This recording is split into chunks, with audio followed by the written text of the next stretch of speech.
Yan.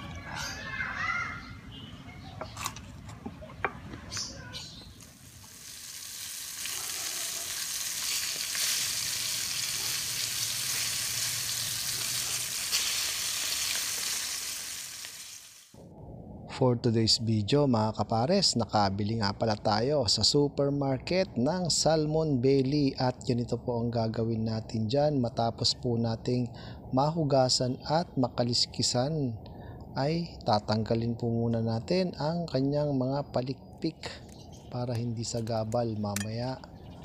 At pagkatapos nyan mga kapares ay hihiwain natin dahil masyadong mahaba at para din dumami.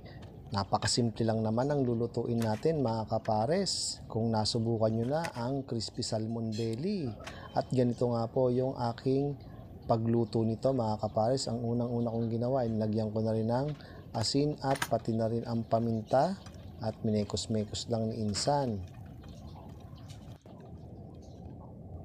Pagkatapos maglalagay din tayo ng isang itlog at halu-haluin natin. At pagkatapos naman mga kapares ay handa na natin ang ating breading mix. Ito nga po, naglagay po tayo dyan ng harina pati na rin ang cornstarch. At meron nga rin pala tayong nilagay na breading mix at pati na rin ang pamintang durog. At pagkatapos maglalagay din tayo dyan ng garlic powder. Ayan. At matapos nating maihanda, at ito na nga, lalagyan na natin ng breading ang ating salmon belly. Yan, ganyan lang po mga kapares. Tulubog lang natin yan hanggang makot lahatin lahat.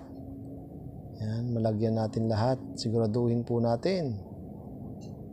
Yan. Kaya sa ating mga followers dyan, shoutout po sa inyong lahat, sa mga followers namin sa Facebook page, sa YouTube channel, sa mga nagsishare po ng aming mga video, sa mga silent viewers na rin po at sa mga bagong followers po namin, welcome po kayo dito. Salamat po sa inyong suporta.